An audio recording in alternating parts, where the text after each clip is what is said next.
दोस्तों स्वागत है आप सभी का आपके अपने YouTube channel Pandey ji technical 2.0 पे। और आज हम आपसे बताने वाले हैं इंजीनियरिंग ड्राइंग के सभी इंपॉर्टेंट टॉपिक, कैसे आपको पास होना है और किस तरीके से आपको पढ़ना है। टोटल टॉपिक के बारे में हम डिस्कशन करेंगे, कौन कौन से ऐसे इंपॉर्टेंट टॉपिक है जो आपके लिए बहुत ज़्यादा ज़रूरी हैं। ठीक है, एक एक करके मैं आपको बताऊँगा और इसके साथ ही साथ आपको ये भी बता दूँगा कि कौन कौन सी चीज़ों को आप छोड़ सकते हैं। इसके अलावा कितना अगर आप तैयार करेंगे तो आप आराम से पास हो जाएंगे। सबसे पहली बात आपको मैं बताऊं तो यहाँ पे पहले यूनिट में अगर आप देखोगे तो ड्राइंग और उसके उपकरण है। अब जाहिर सी बात है, ड्राइंग बनाने जा रहे हो तो आपके पास कोई ना कोई उपकरण के बारे में जानकारी होनी चाहिए। तो कम से कम आप क्या करेंगे कि 10 उपकरण के बारे में अच्छे से स्टडी कर लेंगे। 10 उपकरण आपके लिए ज़रूरी है, 10 उपकरण का स्टडी करिए आप, उसके बाद आप आराम से हो सकता है आपका मतलब मान लीजिए उपकरण के बारे में पूछा तो आप उनके बारे में लिख सकते हैं। जो दूसरा है सबसे ज़्यादा इंपॉर्टेंट और ये है आपका लेटरिंग का अक्षरण वाला ये सेक्शन है। और यहाँ पे बहुत ही कम मेहनत करके और आप अच्छे तरीके से क्या कर सकते हैं, तो कम मेहनत करके और अच्छे तरीके से आप नंबर को गेन कर सकते हैं। ठीक है, क्योंकि यहाँ पे या कुछ मान लीजिए पूछा लिखा जा सकता है जैसे India is a great country, ये आपका लिखा गया। अब इसको जो है आपको कह दिया जाएगा कि 10 mm की ऊंचाई पे लिखो या कुछ इंक्लाइन करके लिखो, ऐसे ही कुछ कहा जाएगा आपसे, है ना। और बिल्कुल सेम चीज़ें आपको लिख लेनी है। ठीक है, अब उसके बाद जो है ये दोनों सेक्शन काफ़ी आसान पड़ते हैं, तो आप कोशिश करो कि स्टार्टिंग या अंत इन्हीं दोनों टॉपिक में आपको इसको टच करना है। मतलब या तो स्टार्टिंग में आप ये दोनों को कर लो या फिर आप सबसे अंतिम में करना। ठीक है, क्योंकि जो तीसरा है ना आपके पास ये स्केल वाला जो सेक्शन है आपके लिए ये ज़रूरी है। आपके लिए क्या है, मापनी है, ये मापनी आपके लिए बहुत ज़्यादा ज़रूरी है भाई। तो जो स्केल है ना ये आपके लिए ज़रूरी है। अब आप कहोगे कि सर स्केल में हमको क्या जानना है, क्या पढ़ना है, तो स्केल में दूसरों दो प्रकार के यहाँ पे आपको देखने को मिलेगा। एक आपको या तो सिंपल स्केल देखने को मिलेगा या फिर एक आपको डायगोनल स्केल देखने को मिलेगा। ठीक है, तो मैं आपको यही कहूँगा कि सिंपल स्केल ना बना करके डायगोनल स्केल पे आप ज़्यादा प्रैक्टिस करिएगा। ठीक है, ज़्यादा प्रैक्टिस करिएगा क्योंकि जो है यहाँ से इंपॉर्टेंट लगता है हमको कि यहाँ से आपको पूछा जाएगा। चौथे टॉपिक के बारे में दोस्तों अगर हम आपसे बात करें तो एक आपका टॉपिक यहाँ पे देखने को मिलता है, मैं लिखता हूँ यहाँ पे, वीमा और रूढ़ि प्रदर्शन। ठीक है, वीमा और रूढ़ि प्रदर्शन।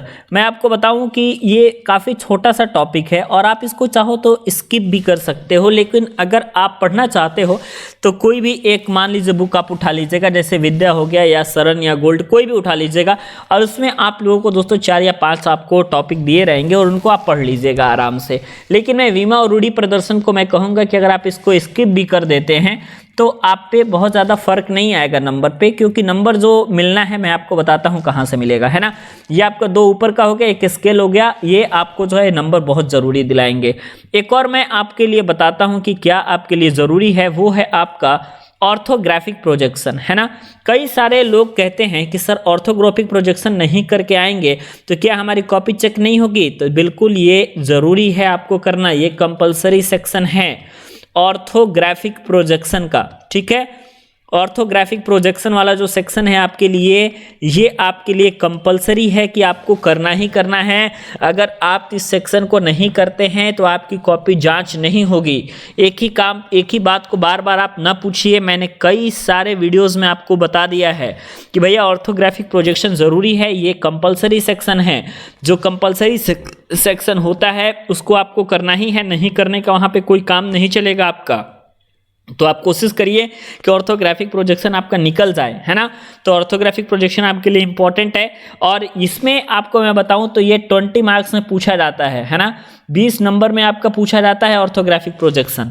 तो इस बार भी 100% फिक्स है कि आपका ऑर्थोग्राफिक प्रोजेक्शन पूछा ही जाएगा, नहीं पूछने का कोई सवाल यहाँ पे आपको नहीं निकल के आता है ना।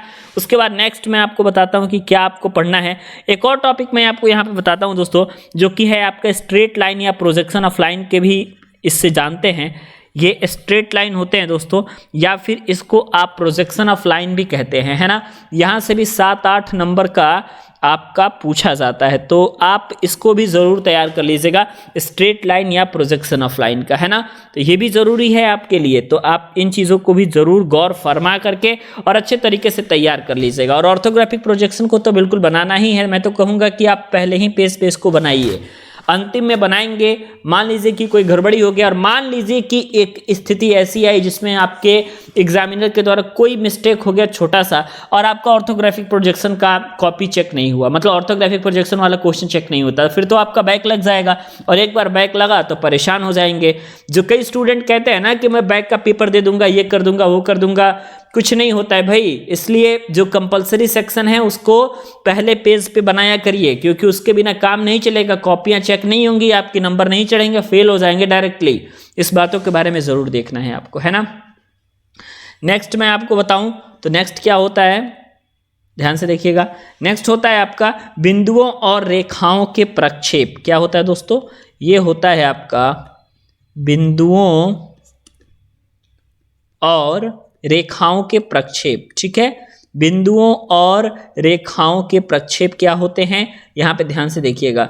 ठीक है, ये मैं आपको बताऊं तो ये एक ऐसा टॉपिक है जिसको आप यहां पे टोटल 8 स्टेप होते हैं दोस्तों। ठीक है, टोटल 8 स्टेप होते हैं और मैं आपको बताऊं कि अगर आप 1 घंटे का टाइम देते हैं, है ना, 1 घंटे का टाइम वगैरह अगर आप देते हैं तो यहाँ पे आप इन चीजों को तो एटलीस्ट बना लेंगे, कोई दिक्कत नहीं होगा, है ना, बिंदुओं के रेखाओं और प्रक्षेप को। और मुझे पता है कि अगर आपने इतना कर लिया ना तो फिर आपको कोई दिक्कत नहीं होने वाली है, आप आराम से कवर कर सकते हैं और अच्छे नंबर को गेन कर सकते हैं। तो इंपॉर्टेंट टॉपिक और बनाने के तरीके को जानना होगा। ड्राइंग आपकी साफ सुथरी रहनी चाहिए, साफ और स्वच्छ, जितना सुंदर आप बनाएंगे उतना ही ज़्यादा नंबर मिलेगा, क्योंकि सारा का सारा खेल आपके ड्राइंग बनाने पे है। ड्राइंग अच्छी बनी है तो फिर आपको कोई दिक्कत नहीं। बाकी ऑटो कैड वगैरह जो चीज़ें हैं वो सारी चीज़ें आपको बाद में पढ़ना है, बाद में कहने का मतलब नेक्स्ट सेमेस्टर में आपको पढ़ना है, इसमें आपका कोई प्रेशर उस चीज़ का नहीं है। तो मुझे उम्मीद है आपको ये वीडियो पसंद आई होगी। वीडियो पसंद आती है तो वीडियो को लाइक ज़रूर कीजिएगा।